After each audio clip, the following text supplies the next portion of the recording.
La clase de hoy la he titulado La diferencia entre un falso y un verdadero profeta en el nuevo pacto. Y los pasajes que vamos a estar considerando son probablemente los más conocidos con relación a lo profético en el nuevo pacto. Y me estoy refiriendo particularmente a ese capítulo 4, versículos 8 al 16 de la carta a los Efesios. Note cómo dice allí, por lo cual dice, subiendo a lo alto, llevó cautiva la cautividad y dio dones a los hombres. Note bien, y eso de que subió no es sino que también había descendido primero a las partes más bajas de la tierra. El que descendió es el mismo que también subió por encima de todos los cielos para llenarlo todo. Y él mismo constituyó a unos apóstoles, a otros profetas, a otros evangelistas, a otros pastores y maestros, a fin de perfeccionar a los santos para la obra del ministerio, para la edificación del cuerpo de Cristo, hasta que todos lleguemos a la unidad de la fe y del conocimiento del Hijo de Dios, a un varón perfecto, a la medida de la estatura de la plenitud de Cristo, para que ya no seamos niños fluctuantes, llevados por doquiera de todo viento de doctrina, por estratagema de hombres que para engañar emplean con astucia las artimañas del error, sino que siguiendo la verdad en amor, crezcamos en todo en aquel que es la cabeza, esto es Cristo, de quien todo el cuerpo, bien concertado y unido entre sí por todas las coyunturas que le ayudan mutuamente, según la actividad propia de cada miembro, recibe su crecimiento para ir edificándose en amor. Antes de entrar a estudiar este pasaje, me parece que es importante que nosotros clarifiquemos primero lo que el pasaje no está diciendo, o podríamos llamarle los malentendidos que a veces hay en relación al contenido de este pasaje.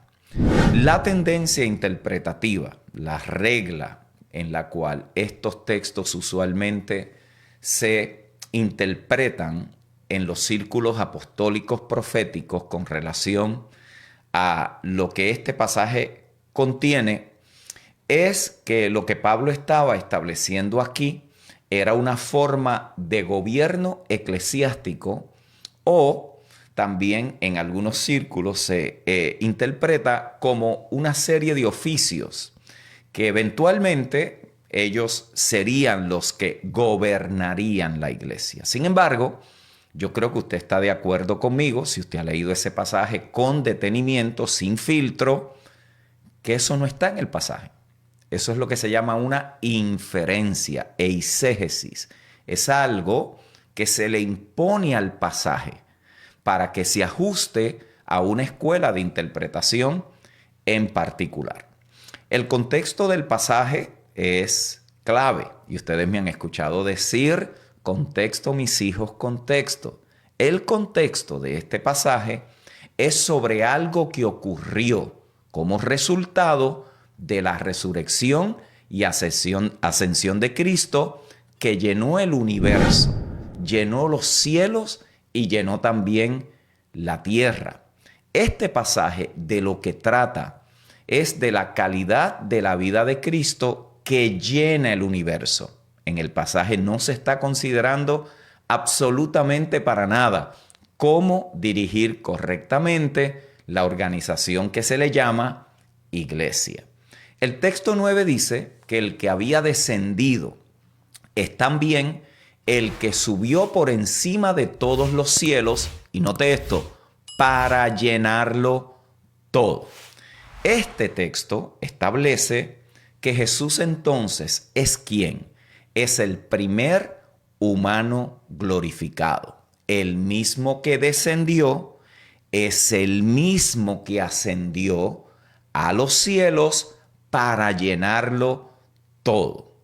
Esto significa que Jesús entonces existe como humano para siempre, pero en un estado eterno. Esto es lo que Primera de Timoteo capítulo 3, verso 16. Pablo le dice a Timoteo en uno de esos textos que cuando usted los lee por primera vez, no, lo menos que puede hacer es sacarle un gloria a Dios, porque la intensidad y la profundidad de ese texto no se nos puede escapar. Pablo le dice a Timoteo, en 1 Timoteo 3:16, e indiscutiblemente grande es el misterio de la piedad. Note bien, de la divinidad. Dios fue manifestado en la carne, justificado en el Espíritu, visto por los ángeles, predicado a los gentiles, creído en el mundo y recibido arriba en gloria. Lamentablemente, muchos creyentes no comprenden que su Dios es un Dios hombre, resucitado con sustancia corporal. Por eso la resurrección del cuerpo era y sigue siendo la doctrina fundamental y la mayor ofensa que el cristianismo le produce a la mente natural. De hecho, hay creyentes que ni creen en la resurrección corporal. Y eso es un grave error porque ese es un fundamento del evangelio. Hay creyentes que no creen que Jesucristo resucitó corporalmente y que ellos tampoco resucitarán. Entonces Jesús en este pasaje no solo resucita, el que descendió también ascendió, sino que como consecuencia del derramamiento del Espíritu el día de Pentecostés, ahora Él comparte con los suyos, los que están aún en la tierra, elementos de su existencia glorificada como el humano perfeccionado en un estado glorificado. Entonces, una forma, no la única, en que esa humanidad perfeccionada de Jesús se manifiesta en el tiempo y el espacio es como apóstoles, profetas, evangelistas, pastores, maestros. ¿Cuál es el propósito de compartir estos elementos de su ser eterno? La autorreproducción. En otras palabras, que la calidad y naturaleza de la vida de Cristo en resurrección se imparta en y a través del cuerpo de Cristo. Esta es la manera en cómo el cuerpo entonces se edifica y se perfecciona, según el texto, ¿para qué? Para dar la medida del varón perfecto. Es esa medida, es ese aumento de Cristo en la iglesia lo que hace igualmente a la iglesia autorreproducible. En otras palabras, el cuerpo de Cristo, lo cual lo llena todo en todo. Note bien, este cuerpo, a la medida que va en aumento, Cristo creciendo, siendo impartido, llenándolo todo en todo, va que llenando entonces el espacio y el tiempo de Cristo el Señor. En este sentido, parece que cuando leemos el texto podemos entender que un apóstol puede ser apóstol y nunca predicar un mensaje. Se puede ser un profeta y nunca predecir nada. Se puede ser evangelista y nunca viajar o dirigir una cruzada. Se puede ser pastor maestro y nunca estar detrás de un púlpito o estar haciendo trabajo pastoral o de enseñanza. ¿Por qué? Porque estas expresiones de Cristo no requieren un culto. Eso es a lo que nosotros estamos acostumbrados. Mírelo de esta manera. El aire no define al pájaro. Un pájaro nace para volar, porque esa es su naturaleza. Su naturaleza es volar. Lo que define la naturaleza del pájaro, de esa ave, no es el aire. El aire es el contexto en que ese pájaro revela su naturaleza en acción. Si ese pájaro nunca volase, no deja de ser un pájaro, no deja de ser un ave, pero necesita un contexto para revelar su naturaleza. Y en este caso, la iglesia, el cuerpo de Cristo, es el contexto donde esos dones se manifiestan. Es un contexto, no el único contexto. De hecho, donde nosotros estamos acostumbrados es en ese mundo eclesiástico. Es un contexto, pero no es el único contexto. El cuerpo de Cristo es el contexto para que estos individuos revelen sencillamente su naturaleza, lo que han recibido. Y el cuerpo de Cristo, yo creo que usted está de acuerdo conmigo, no se limita a reuniones los domingos, no se limita a una organización o denominación, no se limita a un nombre en alguna pared o en algún anuncio. El cuerpo de Cristo no es eso. Cuando nosotros leemos bien el capítulo y le prestamos atención a los detalles, descubrimos que esto comienza en el verso 8. El verso 8 se nos dice allí, y es una cita prácticamente del Salmo 68, 18, que dice: subiste a lo alto, cautivaste la cautividad, tomaste dones para los hombres y también para los rebeldes, para que habite entre ellos Jehová Dios. El texto no contiene una descripción de lo que son algunos, simplemente los enumera, pero no los clasifica. En otras palabras, no son talentos o habilidades que se ejercitan en una reunión una vez a la semana. No son, como dice Primera de Corintios, carismatas, no son dones del Espíritu que se enumeran con mucha precisión en ese capítulo 1, verso 12, verso 11 de Primera de Corintios. No son ese tipo de dones que el Espíritu da, que el Espíritu imparte como Él quiere, dice Pablo. Aquí no son carismata, la palabra es domata.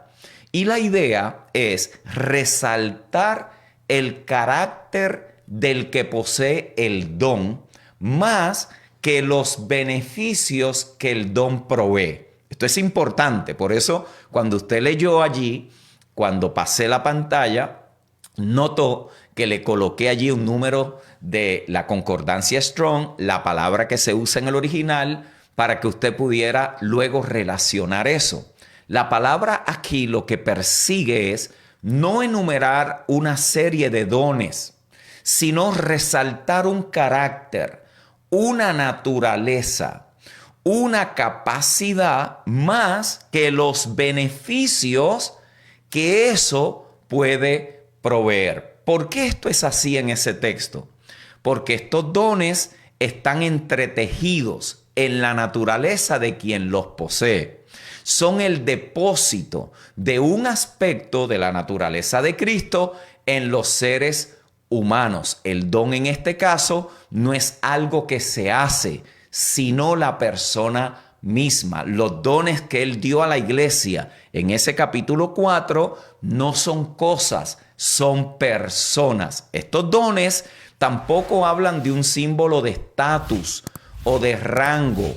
Tampoco son un título que uno lleva aquí etiquetado. Yo soy apóstol, yo soy pastor, yo soy profeta, yo soy evangelista, yo soy maestro. Eso no son títulos de privilegios, tampoco son títulos jerárquicos, que primero va el apóstol y luego va el profeta y así sucesivamente. Y del más arriba, el más alto, pues el más unción que tiene y todos los otros tienen poquita menos unción hasta que llega hasta el último y después, bueno, lo que sobre por allí para la iglesia, ¿no?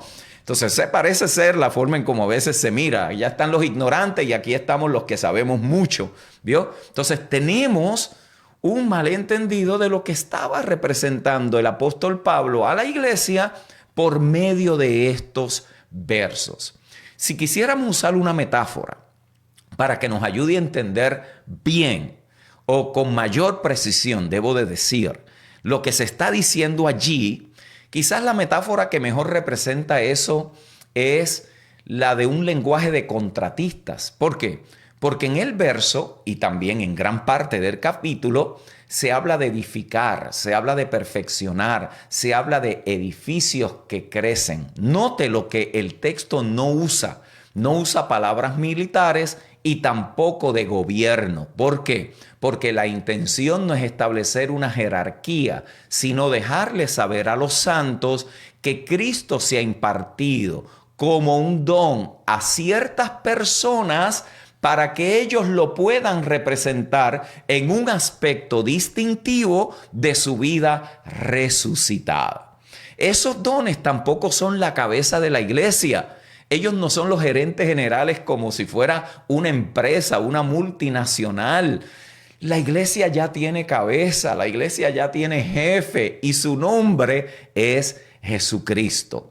Estos dones los pudiéramos mirar más bien como subcontratistas. Son los electricistas, la calefacción, la ventilación, el aire acondicionado, que cuentan con habilidades y cualificaciones únicas para velar que cada área de su competencia se aplique correctamente en la construcción. En otras palabras, los contratistas no están dando órdenes, ellos reciben órdenes y las ejecutan.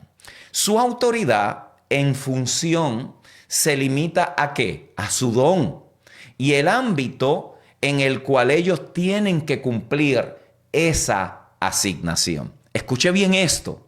La autoridad de estos que Dios ha constituido, esa autoridad funcional, delegada, se limita a su don y al ámbito en el cual su asignación tiene que ser implementada.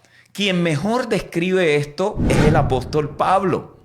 Pablo en 1 Corintios capítulo 9, verso 2, dice algo súper interesante. Él dice, si para otros no soy apóstol, note bien, para vosotros ciertamente lo soy, porque el sello de mi apostolado sois vosotros en el Señor. Escuche ese texto, por favor. Pablo, el apóstol Pablo, dice, si para otros no soy apóstol, para vosotros ciertamente lo soy. Y él dice por qué. Porque el sello de mi apostolado sois vosotros en el Señor. Aquí usted no ve a un hombre reclamando derechos, reclamando descuentos porque es apóstol de las naciones.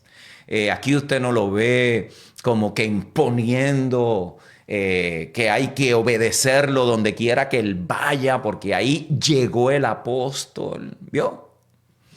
No, Pablo dice, yo para ustedes debo serlo porque Dios me envió a ustedes y ustedes creyeron en el evangelio. Ustedes nacieron de Dios. Yo los engendré en el Señor. Para ustedes, yo soy apóstol. Quizás no para otros, pero para ustedes lo soy. Note la actitud y el corazón de este hombre. Él no está reclamando derechos. Él no está reclamando que todos lo tienen que honrar, que todos lo tienen que obedecer. No, él es como un contratista. Él sabe para quién trabaja y cuál es su área de trabajo. Es como el plomero que sabe que debe dedicarse a la plomería porque si se le da esta ocurrencia de que porque él ha estado en muchos lugares, de repente se convierte en electricista, es probable que llegue y termine quemando la casa. Entonces, mis queridos hermanos, cuando empezamos a ver esta realidad de cómo opera, de cómo funcionan estas gracias en el cuerpo de Cristo, nos damos cuenta que son ¿qué? Son dones que tienen una expresión del Cristo resucitado y glorificado que son dados a la humanidad con el propósito exclusivo de equipar y perfeccionar a los santos para que reflejen un aspecto único de la imagen del Cristo resucitado en tiempo y espacio. No son términos eclesiásticos, no son oficios para lo cual usted estudia, no son cosas que usted se gana en el proceso, no es que usted se lo merece después que abre 4 iglesias, no es que usted porque dijo algo que la pegó, ahora hay que reconocerlo como profeta en el cuerpo. Nada de eso, nada de eso. Todo eso nosotros se lo hemos inyectado al texto. Eso no son términos eclesiásticos, son términos de servicio. Es la gracia de Dios operando a través de algunos en particular para que haya una expresión de ese Cristo resucitado en la edificación y el perfeccionamiento. Esos dones allí son más bien un tipo de ser humano. Escuche bien. El contexto es claro en cuanto a que el resultado de estos dones es traer a la tierra un nuevo orden de seres humanos que están siendo hechos conformados a Cristo. Pero conformados a Cristo ¿en quién?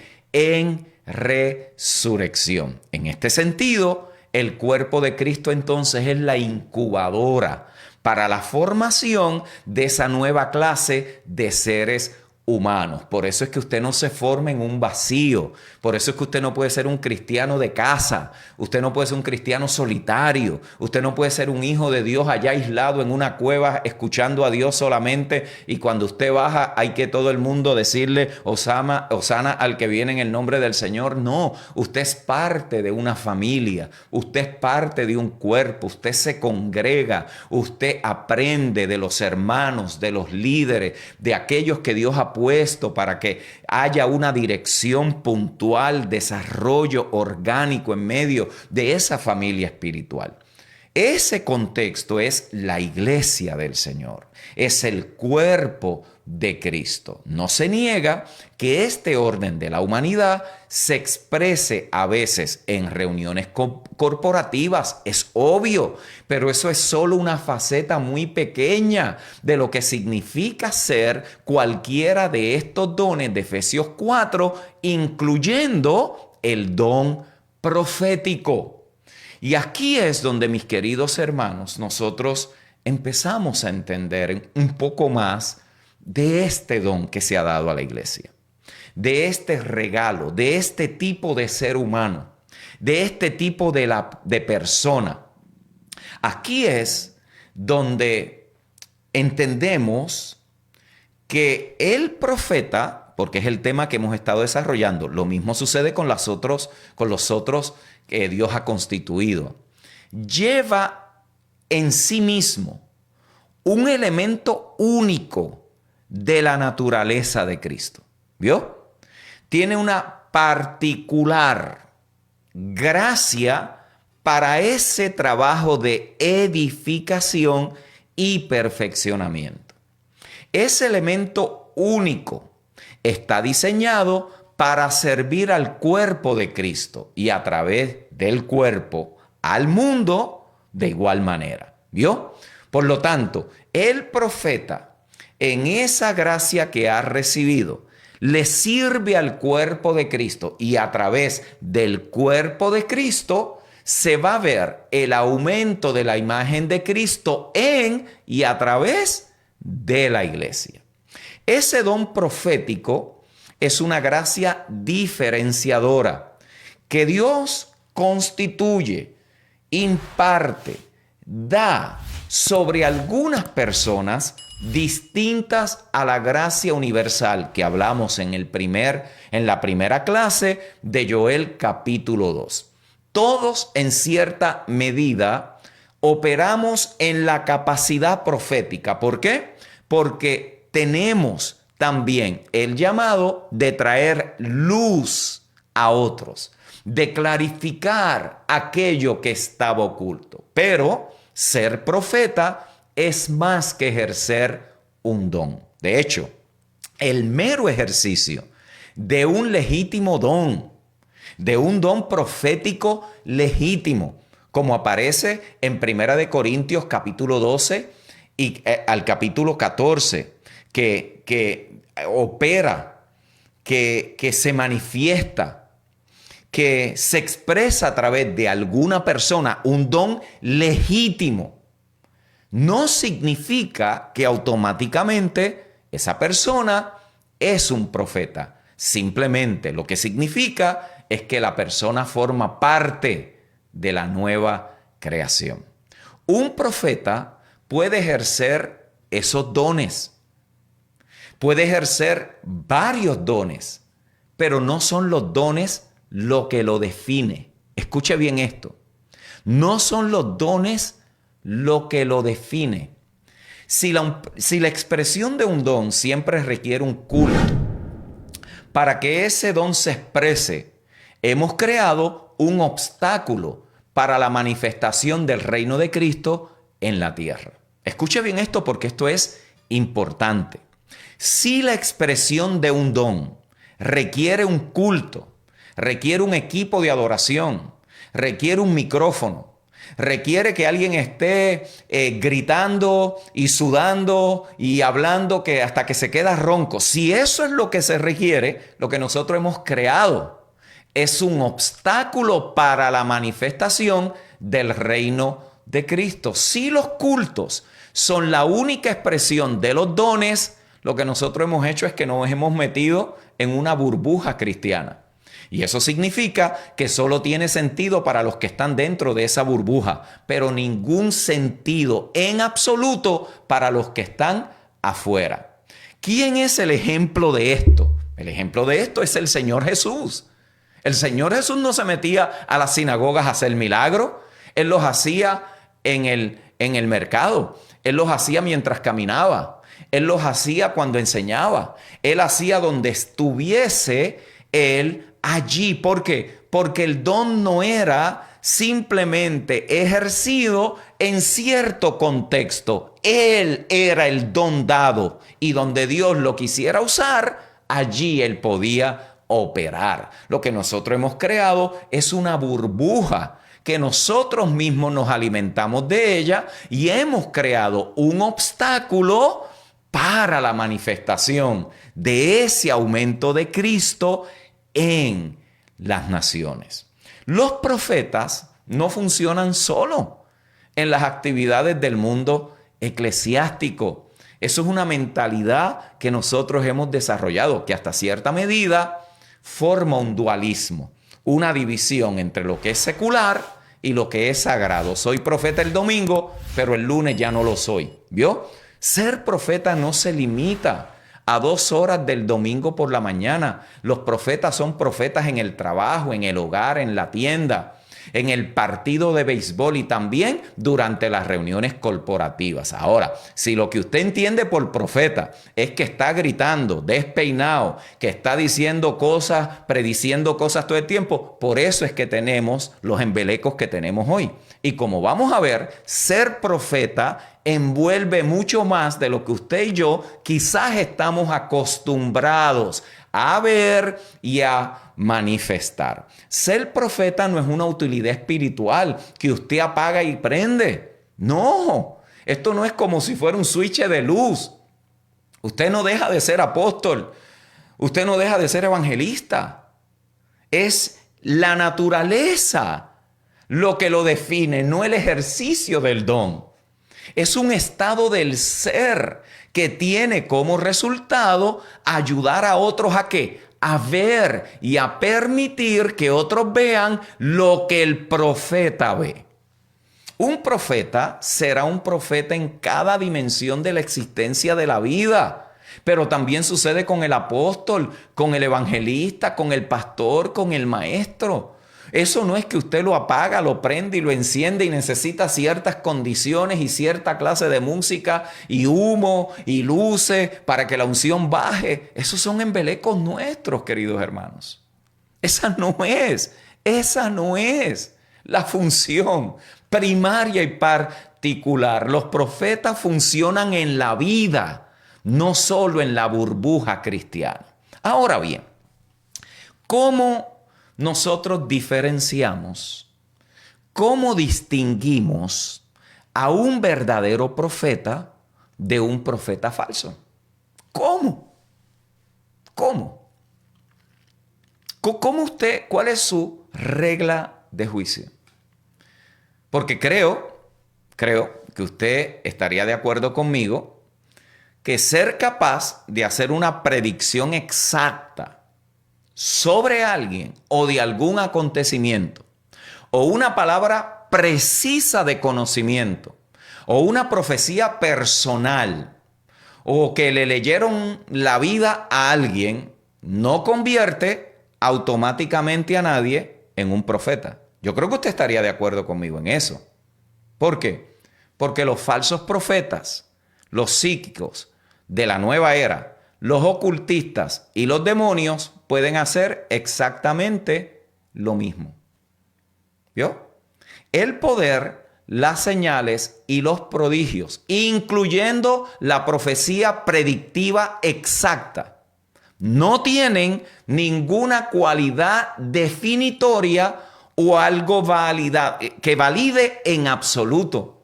Todo eso puede ser falsificado. Por lo tanto, tiene que haber una medida superior. Tiene algo que poder acompañar a eso que se está manifestando para poder discernir su origen. Por ejemplo, las escrituras identifican a Balaam como un falso profeta. Sin embargo, él dio la única profecía mesiánica exacta en el Pentateuco. Así que las profecías de Balaam, que se registran en Números capítulo 24, versos 14 al 19, eran exactas. Pero Judas lo considera un falso profeta.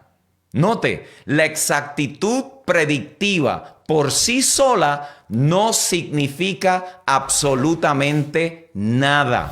Balaam, de acuerdo a esta medida, no pasa la prueba de la autenticidad, porque aunque sus profecías fueron exactas, fueron precisas, tanto él como la influencia de su mensaje eran falsos. Es posible predecir lo correcto y tener el fruto equivocado.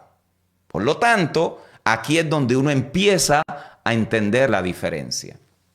La entrega de una palabra personal, de conocimiento personal precisa, que es la única regla que a mí me parece que muchos ponen para determinar quién es un verdadero profeta en el orden de Efesios 4.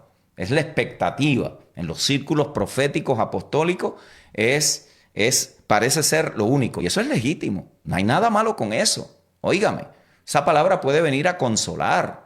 Esa palabra puede venir a afirmar. Esa palabra a una persona en un momento particular de su vida puede traer refrigerio, puede traer consuelo, puede traer dirección del Señor. Por supuesto que sí. Pero eso es lo básico, hermanos.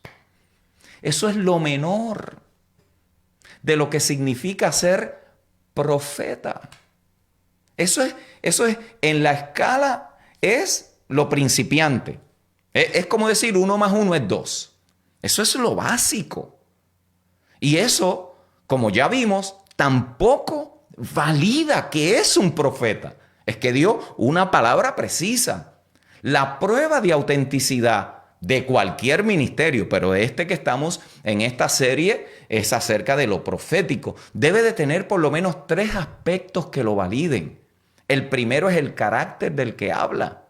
Segundo, el contenido de su mensaje. Y tercero, el fruto de la manifestación. Escuche, el carácter del que habla, el contenido del mensaje y el fruto de la manifestación. Jesús no dijo, por sus palabras los conoceréis, por su precisión los conoceréis. No, él dijo, por sus frutos los conoceréis.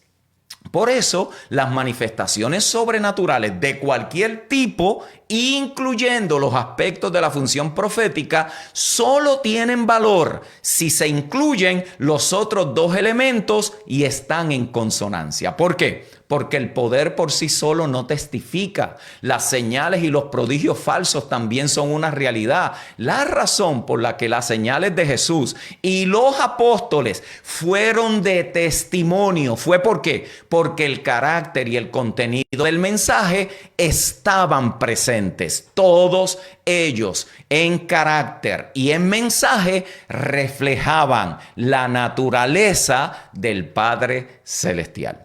Así que el único criterio de discernimiento utilizado por la mayoría de los cristianos hoy para diferenciar entre un falso profeta y un verdadero profeta se reduce ¿a qué? A una aplicación que es más bien conveniente, pero a la misma vez es insuficiente, de Deuteronomio capítulo 18, verso 20 al 22, que dice que si un profeta predice algo y no se cumple, Dios ha enviado al profeta. Dios no ha enviado al profeta y no le temeréis. Dice allí, ese profeta es falso. ¿Vio?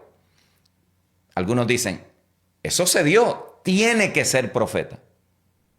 Pero lo otro, mire lo que implica, que si alguien predice algo en nombre de Dios y se cumple, entonces es un verdadero profeta. Si lo que dijo no se cumplió, es falso. Si lo que dijo se cumplió, es un profeta verdadero. Y ahí es donde está muchos de nuestros errores. ¿Por qué? Porque puede haberlo predicho, puedo haberlo dicho y no necesariamente es un verdadero profeta.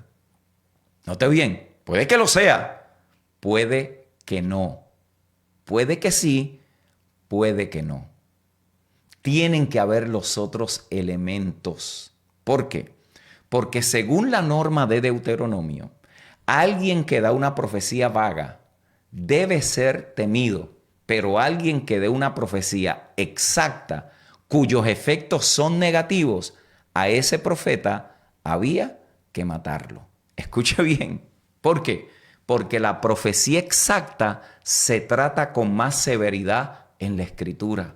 Más adelante, en otras lecciones, vamos a hablar de las implicaciones de ese pasaje de Deuteronomio en el Nuevo Pacto. Pero por ahora, lo que quiero que usted vea es que la mera exactitud de una declaración profética predictiva no significa nada ni tiene un valor determinante. Tiene que ir acompañada de otras métricas de discernimiento para tener algún valor a la hora de determinar quién es un verdadero profeta y quién no lo es. Hay gente que se puede equivocar declarando una palabra y no lo constituye falso. Y hay gente que puede predecir exactamente y son falsos profetas.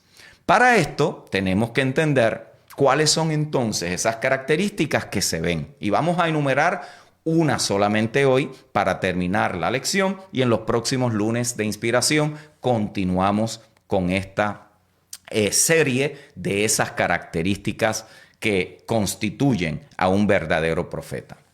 Una característica de un verdadero profeta en el Nuevo Pacto es que facilita la vista a los demás. Escuche bien, hace posible que otros vean a Cristo con mayor precisión. Jesús se refirió a Juan el Bautista como el mayor profeta que había nacido de mujer. Imagínense, Jesús. Lucas 7:28, os digo que entre los nacidos de mujer no hay mayor profeta que Juan el Bautista, pero el más pequeño en el reino de Dios es mayor que él. Juan no hizo un milagro, Juan no predijo nada. Según la métrica de muchos hoy, Juan no sería profeta porque él no predijo nada. Jesús dice que de los nacidos de mujer nadie ha sido más grande que Juan. Cristo no utilizó la métrica que nosotros utilizamos para definir a un profeta. Por lo tanto, si según Jesús, para ser profeta, no hay ni que hacer milagros ni predecir nada, ¿qué significa ser un profeta en el nuevo pacto? Entienda esto, ser un profeta en el nuevo pacto es alguien que tiene una capacidad única dada por Dios para develar claramente la persona de Cristo y sus propósitos actuales en el mundo a través de la apertura de las Escrituras por medio del Espíritu Santo. Por eso es que el mensaje de Juan no era esto o aquello va a suceder, sino he aquí el Cordero de Dios que quita el pecado del mundo. Los profetas del nuevo pacto no son una nueva clase de intermediarios. No son un servicio divino de mensajería como si fuera un Western Union que usted manda el paquete a través de otro. No es un UPS, no es un mensaje que usted recibe todo el tiempo por medio de otras personas. Los profetas tampoco son oyentes sustitutos. Usted no necesita para escuchar a Dios estar dependiendo de un profeta y por qué no decirlo, ni de un apóstol, ni de un pastor, ni de un maestro, ni de un evangelista. Usted necesita aprender a escuchar la voz del Espíritu. Seguro que puede aprender de otro, pero usted no se tiene que hacer dependiente. No hay intermediarios en el nuevo pacto. Los profetas del nuevo pacto eliminan los obstáculos que impiden a la novia ver con exactitud a su esposo.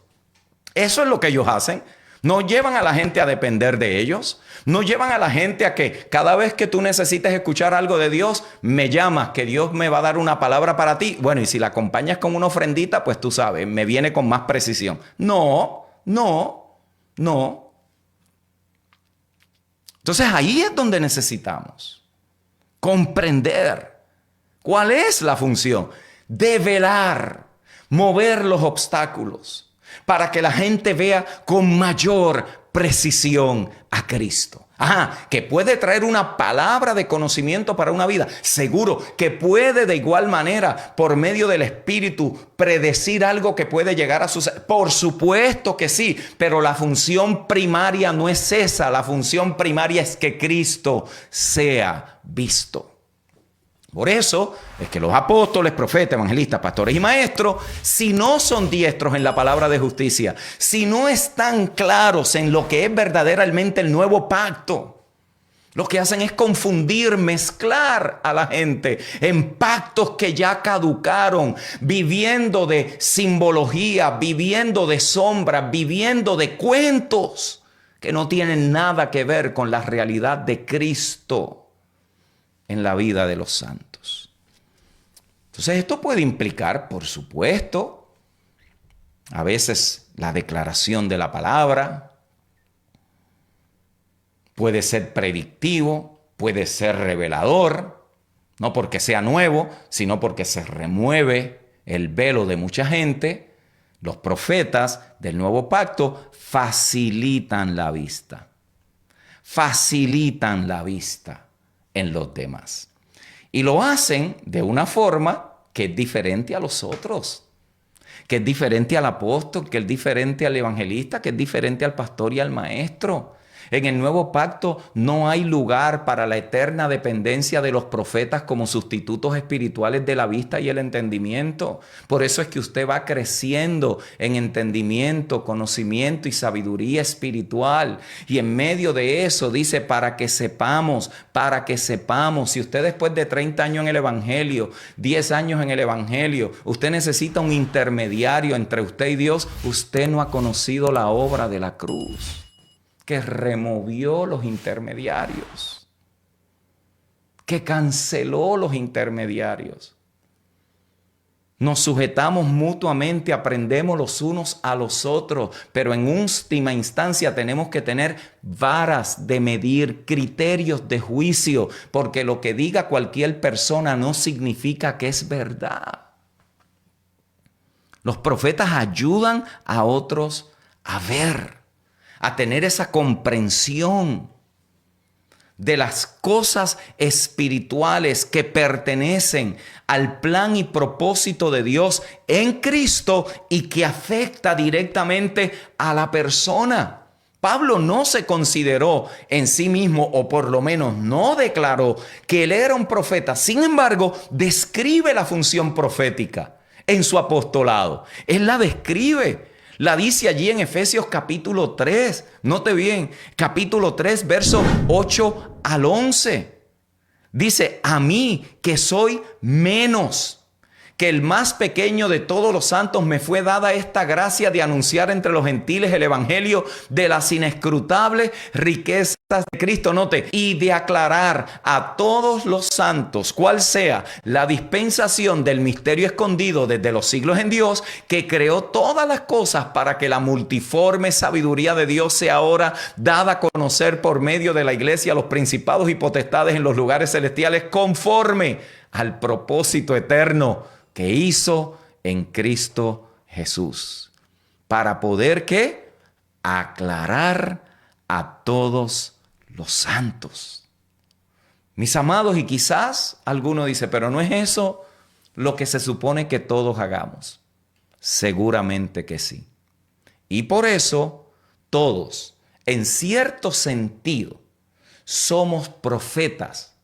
Como dijo Moisés en Números 11:29, o que todos profeticéis, no que todos predigan, que todos anuncien, que todos declaren, que todos anuncien esa realidad de Dios en Cristo reconciliando al mundo. Por supuesto que todos operamos en la ley de la interpretación, pero no todos somos profetas en vocación y expresión. De la misma manera que no todos son pastores y maestros, no todos son evangelistas y apóstoles. Sí ejercen la función, sí han sido constituidos por Dios, pero lo hacen de una forma diferente el uno al otro. Note bien, los que han sido constituidos como pastores maestros dan a conocer a Cristo. Recuerde, esto tiene que ver con Cristo, esto no tiene que ver con usted ni el número de su casa.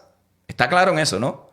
Esto no tiene que ver con que usted va a tener 4 negocios, 5 casas, 3 cuentas de banco y un perro que ladra y que maulla. Es un perro fenomenal. Hace unas cosas que ningún otro perro hace. ¿Vio? Esto no tiene que ver con eso. Eso puede venir a su vida en un momento determinado, pero usted no puede vivir de eso. La comida que usted come no es lo que dicen los profetas, es la vida de Cristo en usted. Los pastores maestros tienden a dar a conocer a Cristo. ¿Cómo? Mediante principios y preceptos, explicaciones y análisis. ¿Por qué? Porque eso es parte de esa gracia. Eso es parte de esa constitución, de esa naturaleza.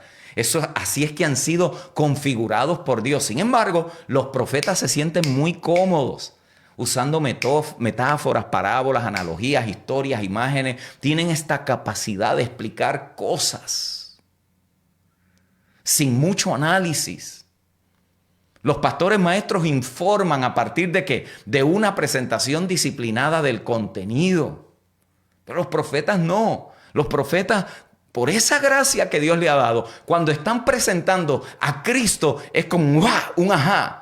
Es una explosión en tu espíritu que te permite ver con mayor claridad, no en análogo, no en 2K, no en 3K, no en 4K, en 8K. De repente, algo que no habías comprendido de la realidad de Cristo en ti, se ilumina en tu espíritu. Esa es una capacidad profética de revelar, de develar, de mover. Eso es dado al cuerpo, mis queridos hermanos. Eso es dado a la iglesia, no por la institución ni la denominación, por Cristo mismo que resucitó y se impartió, dice, en algunos de esa manera. No es que los otros no tienen, es que estos son, por naturaleza, esa expresión maravillosa para que se reproduzca en la iglesia. Por eso es que los profetas tienen esa capacidad. Y esto le puede molestar entonces a los pastores, a los apóstoles, La diferencia del otro no es una deficiencia, hermanos. Tenemos que aprender a apreciarnos. Tenemos que aprender a reconocer. Pero dentro del contexto correcto, porque hoy usted dice algo que la mayoría u otros no están de acuerdo y piensa que usted los está atacando. Eso tampoco es. Pasemos de kindergarten, mis queridos hermanos. Vamos a ir un poquito más allá. Aprendamos un poquito más allá los unos de los otros. Para que podamos crecer, podamos madurar y ver esa gloriosa manifestación de Cristo en nosotros. Nuestro ejemplo es Jesús. Él debe de ser la regla, Él debe de ser el guión, Él debe de ser la medida correcta. En Jesús operaron esas gracias y en Él encontramos, note, Él dio a conocer al Padre. El Hijo dio a conocer al Padre y nosotros damos a conocer al Hijo. Y dando a conocer al Hijo, conoceremos al Padre. Por eso es que Jesús también contaba historias, decía parábolas, revelaba misterios, hacía similitudes, comparaciones. Esa es una capacidad profética que tiene el mismo objetivo: apuntar directamente a la realidad de Dios en Cristo. Y cada una de esas gracias es necesaria para la plena representación de Cristo en la tierra. Todas. Si esto no es así, miraremos a Cristo solo por una gracia pastoral, que ese ha sido el gran dilema de la iglesia por los últimos años. O miraremos ahora a Cristo solo por una gracia apostólica o profética. No, Él tiene que ser visto. Esto es como el diamante en su multiforme. Y estas gracias es lo que dan a conocer. Es lo que revelan, es lo que manifiestan. No son títulos, no son puestos, no son chapas, no son alcances que usted logra en su vida cristiana. No, estos son gracias de servicio para edificar y perfeccionar a los santos. Y hay una reproducción del Cristo resucitado en la tierra. Bueno, mis amados, hasta aquí llegó la lección de hoy. Esto es todo. Déjeme saber por allí si de alguna manera esto le ha edificado, le ha dado un poco de claridad, le ha ayudado un poco a entender quizás mejor. Recuerde, esto es una serie, esto no es un tema, esto es una serie. Temas tan serios como estos se tienen que trabajar responsablemente.